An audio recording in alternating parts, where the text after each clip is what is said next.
नमस्कार, बहुत स्वागत है आप सभी का। आपके साथ मैं पल्लवी रविंद्र सिंह। करौली दौरे पर सूबे के मुखिया सीएम भजनलाल शर्मा रहने वाले हैं। सीएम भजनलाल ने भगवान जगन्नाथ के दर्शन भी किए। नादौती के कैमरी में भगवान जगन्नाथ का पूजन अर्चन करते नजर आए। उन्होंने दर्शन किए हैं और इस दौरान प्रदेश की उन्नति और खुशहाली की कामना भी सीएम भजनलाल शर्मा ने की है। जानकी मैदान में किसान सम्मेलन को संबोधित करेंगे, ऐसी जानकारी निकलकर सामने आ पा रही है।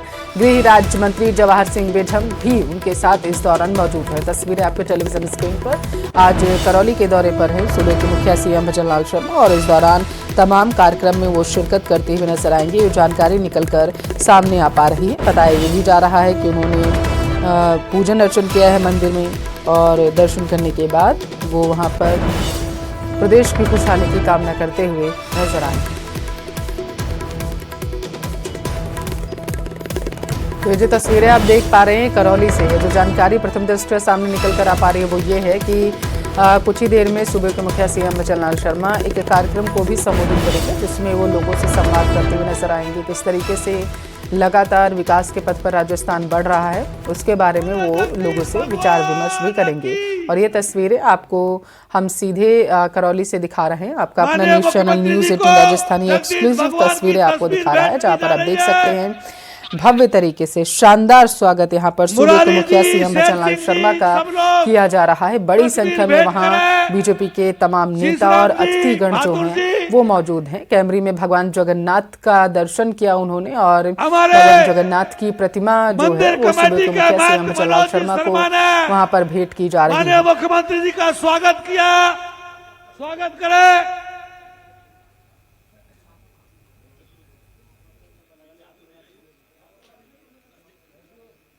अब मैं माननीय राजस्थान सरकार में गृह राज्य मंत्री को गुलदस्ता दे दो। मंत्री जी की ओर से माननीय मुख्यमंत्री जी का गुलदस्ता भेंट करके स्वागत किया जा रहा है। मंदिर कमेटी के मंत्री जी की ओर से जवाहर जी मैडम का भी गुलदस्ता भेंट करके स्वागत।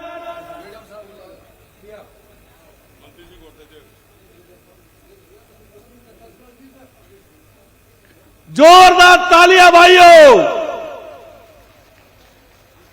सम्मानीय प्रताप सिंह जी सिंघवी साहब माननीय मुख्यमंत्री जी को माला पहनाए। अरे गुलदस्ता दे दो, गुलदस्ता दे दो, गुलदस्ता देने प्रताप जी को एक गुलदस्ता देना भी है। हाँ सिंघवी साहब, हाँ उधर जाओ, उधर उधर। अब मैं हमारे मंदिर कमेटी के अध्यक्ष सम्मानीय घनश्याम जी से अनुरोध करूंगा कि वो आए और इस ऐतिहासिक कैमरी धाम का व्रत अपने माननीय मुख्यमंत्री के सामने रखें।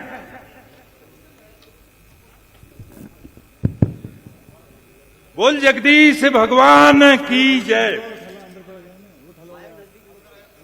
भगवान जगदीश जी के चरणों में नमन करते हुए भगवान की इस पावन धरा पर जगदीश मंदिर के 346वें स्थापना दिवस के उपलक्ष्य में विराजमान मेले के मुख्य अतिथि सम्माननीय यशस्वी श्री भजनलाल जी शर्मा साहब, मुख्यमंत्री राजस्थान, गृह राज्य मंत्री जवाहर सिंह बेढम साहब राजस्थान सरकार एवं सम्मानित मंच,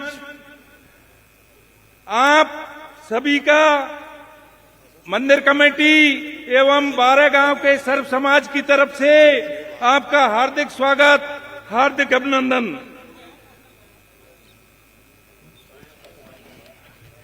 राजस्थान के इतिहास में पहली बार पूर्वी राजस्थान से चुनकर आए हमारे यशस्वी माननीय मुख्यमंत्री जी यहां मेले पर पधार कर जो मान सम्मान, प्यार, दुलार और आशीर्वाद हमें दिया, उसके लिए हमारा समस्त करौली जिला आभारी रहेगा।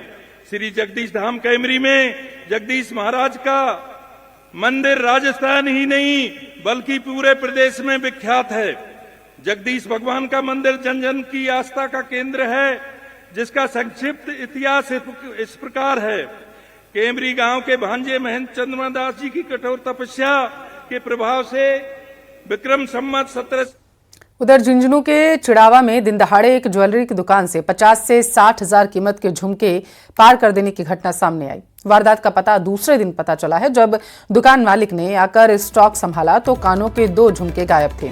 सीसीटीवी खंगाला गया तो पूरा माजरा समझ में आया। जानकारी के मुताबिक चिड़ावा कस्बे के मोनू सोनी की पुरानी तहसील रोड पर ज्वेलरी की दुकान है। 31 जनवरी को किसी काम से बाहर गया था। पीछे से दुकान पर सेल्समैन था। दोपहर को एक व्यक्ति दुकान में झुमके खरीदने के लिए आया, जिस पर सेल्समैन ने उसे झुमके दिखाए। इस दौरान एक झुमके का वजन करने के लिए जैसे ही सेल्समैन साइड में गया, पीछे से इस व्यक्ति ने 2 झुमके अपनी मुट्ठी में छुपा लिए। सीसीटीवी में घटना कैद है। इसी के आधार पर पुलिस इनकी तलाश कर रही है। अननोन कस्टमर आता है, हमारा जानकार कस्टमर तो है नहीं, वो अननोन आता है। स्टाफ के लड़के, मैं तो था नहीं, स्टाफ का लड़का था, और स्टाफ के लड़के को बोलता है कि कानों के ईयरिंग दिखाओ। फिर उसने ईयरिंग की कई डिजाइन दिखाई, 10-15 प्रकार के दिखाई। फिर उसने एक झुमका निकाल के हाथ में दबा लिया, दबाते हुए जाते वक्त पॉकेट में डाल लिया उसने, और फिर चुपचाप चला गया। बोले मैं बाद में आता हूँ। ये बात हुई, हमने न्यूज में भी निकलवाई है, रिपोर्ट भी करवा दी पुलिस की, सारा काम करवा दिया। बीकानेर का रुख करेंगे। बीकानेर में भूकंप के झटके महसूस किए। कुछ देर पहले ही अचानक धरती हिली। भूकंप का अंदेशा होने के बाद लोग घरों से बाहर निकल आए। भूकंप के बाद इलाके में अब डर का माहौल है। तो इस वक्त ये बड़ी खबर आपके टेलीविजन स्क्रीन पर। अब से कुछ देर पहले की ये घटना बताई जा रही है, जब अचानक ही धरती हिलने की वजह से लोग दहशत में आ गए। बताया जा रहा है लोगों को जब अंदेशा हुआ तो पता चला कि भूकंप आया हुआ है, जिसके बाद लोग अपने घरों से बाहर निकल आए। हालांकि इस दौरान लोगों में डर का माहौल व्याप्त हो चुका है।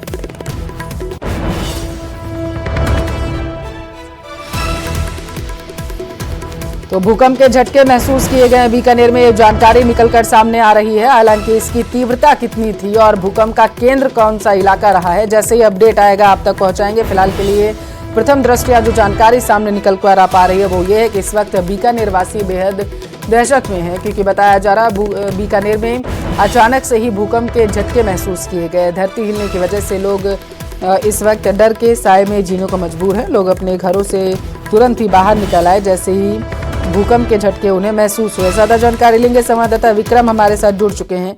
विक्रम, भूकंप का केंद्र क्या रहा है, कुछ पता चला?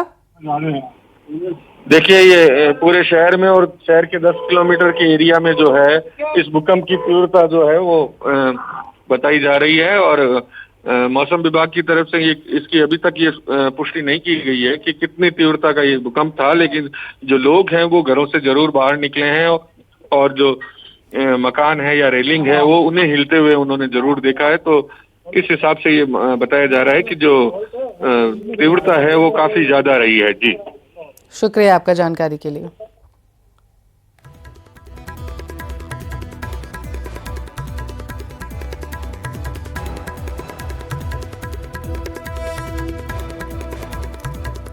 राजसमंद से बड़ी खबर है। आरएएस परीक्षा का आयोजन जारी है। परीक्षा केंद्र पर कई छात्र देरी से पहुंचे। एंट्री के लिए कई अभ्यर्थी रोते नजर आए।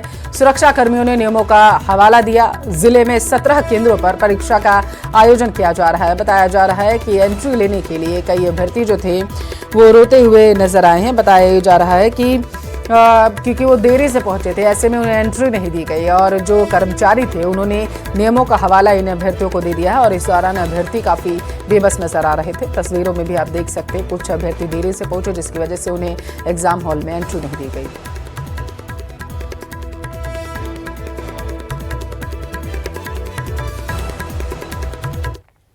कोटपुतली का रुख कर लेते हैं। आरएएस परीक्षा के दौरान हंगामा हुआ। बीएड कॉलेज में परीक्षार्थियों का हंगामा देखने को मिला है। प्रबंधन पर गुमराह करने का आरोप लगा है। परीक्षा केंद्र में प्रवेश नहीं देने का भी आरोप है। पुलिस ने बाहर खड़े परीक्षार्थियों को हटा दिया है। ये बड़ी खबर आपके टेलीविजन स्क्रीन पर है, जहां पर आरएएस परीक्षा का आयोजन किया जा रहा था और इसी दौरान एक परीक्षा केंद्र के बाहर बताया जा रहा है कि जमकर हंगामा किया गया है। कुछ लोगों के जरिए परीक्षा केंद्र में प्रवेश नहीं देने का इनकी तरफ से आरोप लगाया जा रहा था। तस्वीरों में भी आप देख सकते हैं कि पुलिसकर्मियों से जो वहां पर सुरक्षाकर्मी मौजूद हैं उनसे इन अभ्यर्थियों की बहस हो रही है।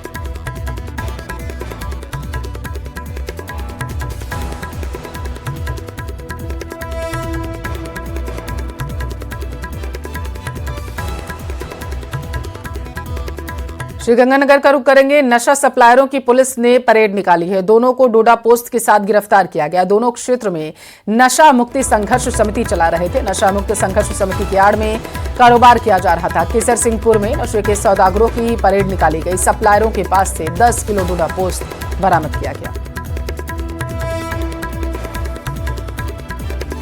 तो एक बार फिर से श्रीगंगानगर में जो नशे का सौदा करते हैं उन पर यह कार्रवाई की गई। तस्वीरों में आप देख सकते हैं जो नशे के सप्लायर हैं उन पर कार्रवाई करते हुए उनकी बाकायदा इलाके में परेड निकाली गई है ताकि लोगों में डर का माहौल इनके जरिए व्याप्त ना किया जा सके। लोग बेखौफ होकर अपना जीवन वहां पर व्यतीत करें। नशा सप्लायरों का इसी वजह से परेड निकाली गई। उन्हें पैदल जो है इलाके में घुमाया गया। दोनों को डोडा पोस्ट के साथ बताया जा रहा है कि गिरफ्तार किया गया था।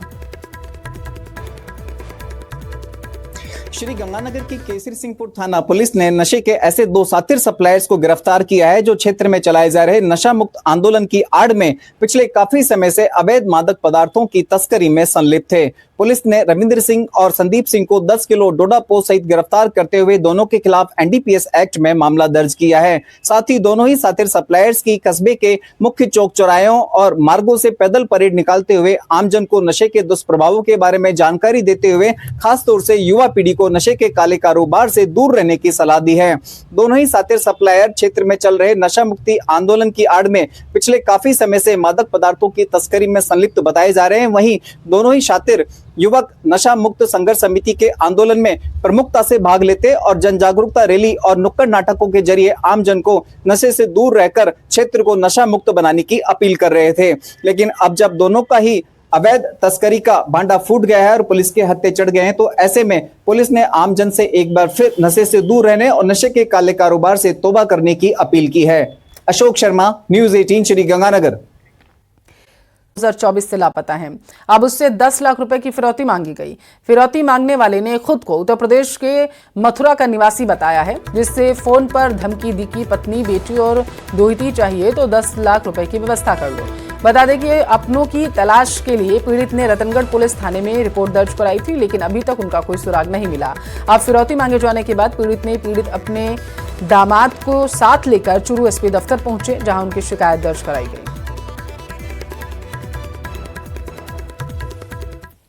ये मात्र गुमशुदगी की रिपोर्ट दर्ज की है और मेरे परिवार के साथ या मेरी बच्ची के साथ या मेरी नातिन के साथ कल को कोई घटना हो जाएगी तो उसकी जिम्मेवारी कौन ले रहा है। हम तो बहुत ही दुखी हैं और हम भी दुख झेल रहे हैं और हमें लगता है हमारे परिवार वाले भी दुख झेल रहे हैं। कोटा से बड़ी खबर है। बारात में भारी हंगामा देखने को मिला। कैथून में बारात निकालने के दौरान मारपीट भी हुई। मस्जिद के सामने से बारात निकालते समय हंगामा हुआ। महिलाओं से अभद्रता और डीजे बंद करवाने का आरोप लगाया गया। हंगामा और भीड़भाड़ की लाइव तस्वीरें भी सामने आई हैं, जो हम आपको दिखा रहे हैं। आप देख सकते हैं किस तरीके से वहां पर भारी हंगामा व्याप्त हो गया था। बारात बताई जा रही है किसी के वहां से निकल रही थी और इसी दौरान वहां पर हंगामा हो गया। हालांकि मामला जो है वो शांत करा दिया गया था और उसके बाद वहां पर शांति जो है बहाल कराई गई। कैथून में बारात निकालने के दौरान मारपीट की घटना को अंजाम दिया गया। मस्जिद के सामने से बारात निकालते समय बताया जा रहा है हंगामा हुआ। कोटा से ये बड़ी खबर है। मस्जिद के सामने से जब बारात निकल रही थी तो इसी दौरान मारपीट की घटना सामने आई है।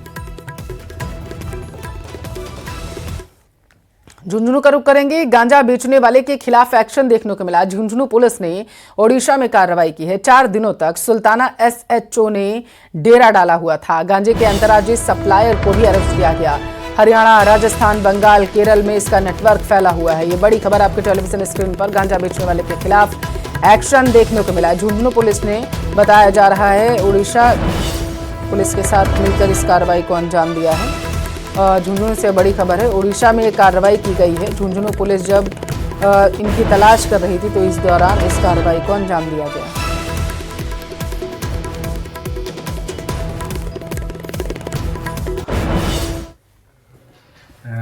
करीब 1800 किलोमीटर की यात्रा कर टीम द्वारा कड़ी मेहनत कर उसे पकड़कर गिरफ्तार करने में सफलता प्राप्त की है। इसके लिए श्रीमान जिला पुलिस अधीक्षक महोदय श्रीमान शरद जी चौधरी, अतिरिक्त पुलिस अधीक्षक महोदय देवेंद्र जी राजावत और वृत्ताधिकारी चढ़ावा श्रीमान के निर्देशन में टीम गठित की गई थी, जिस पर मुलजिमान का लगातार कड़ी मेहनत कर पीछा किया गया। अजमेर का रुख करते हैं। बुजुर्ग महिला के साथ लूट का खुलासा हो चुका है। वारदात को अंजाम देने वाले 2 आरोपी अरेस्ट किए गए। अलवर गेट थाना पुलिस ने दोनों को पकड़ा है। आरोपियों से लूट का सामान भी बरामद किया गया। 24 घंटे के अंदर ही पुलिस ने इन्हें गिरफ्तार किया। आरोपियों पर पहले से भी कई केस दर्ज हैं, ऐसी जानकारी निकलकर सामने आ पा रही है। तो ये बड़ी खबर आपको टेलीविजन स्क्रीन पर, यही वो आरोपी हैं जिन्हें दबोचा गया है पुलिस की तरफ से। ये शख्स बताए जा रहे हैं, इन पर कई तरीके के मामले पहले भी दर्ज किए जा चुके हैं। शिकायतें इनके खिलाफ दर्ज है। अब इन सब की पड़ताल पुलिस करेगी।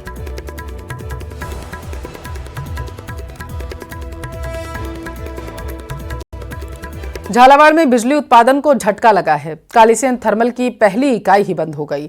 बॉयलर की ट्यूब लीकेज होने के चलते विद्युत उत्पादन बंद हो गया, जिसके कारण तकरीबन 600 मेगावाट विद्युत उत्पादन प्रभावित हो रहा है। हालांकि थर्मल इंजीनियर यूनिट की मरम्मत में जुटे हुए हैं और दूसरी यूनिट से विद्युत उत्पादन चल रहा है, ऐसी जानकारी निकलकर सामने आ पा रही है। तो बॉयलर की ट्यूब में बताया जा रहा लीकेज हुआ, अब जिससे बिजली की उत्पादकता पर असर इसका सीधे तौर पर पड़ता हुआ नजर आ रहा है।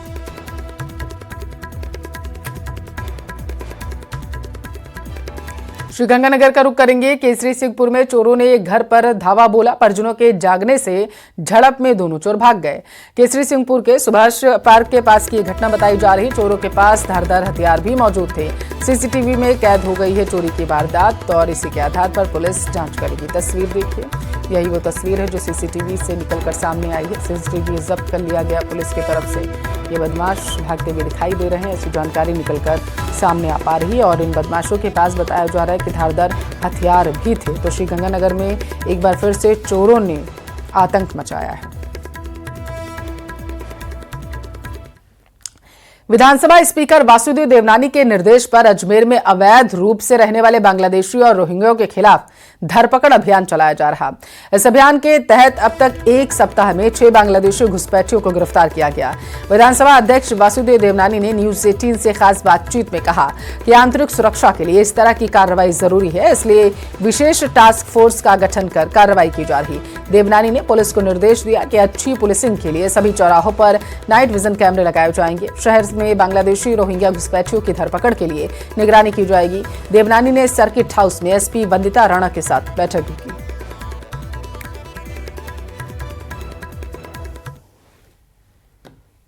अजमेर में लंबे समय से दरगाह के आसपास कई इलाके ऐसे हैं जहां पर खानाबदोश और बांग्लादेश और रोहिंग्या के होने की खबरें सामने आती रही हैं। इन सभी विषयों को लेकर राजस्थान विधानसभा के अध्यक्ष वासुदेव देवनानी ने भी कई बार इसे लेकर अपने सवाल खड़े किए। उसके बाद एक टास्क फोर्स का गठन किया गया और अब तक 4 से अधिक बांग्लादेशी भी पकड़े गए हैं। इन सभी विषयों को लेकर हमारे साथ राजस्थान विधानसभा के अध्यक्ष हैं वासुदेव देवनानी जी। सर, एक टास्क फोर्स बनाई गई, अब आपके निर्देश के बाद जो है लगातार कार्रवाई भी की जा रही है, किस तरह से देखते हैं, क्या किस तरह की कार्रवाई हो जा रही है? अजमेर में वैसे तो जो जानकारी है कि पूरे देश, राजस्थान और अजमेर में बांग्लादेशी और रोहिंग्या काफ़ी बड़ी संख्या में हैं, जिसके कारण से समय समय पर कानूनी भी बाधाएं आती रहती हैं। अजमेर में इनके लिए मैंने पुलिस प्रशासन को कहा था और उन्होंने एक टास्क फोर्स का भी गठन कर लगातार इसे प्रयास कर रहे हैं।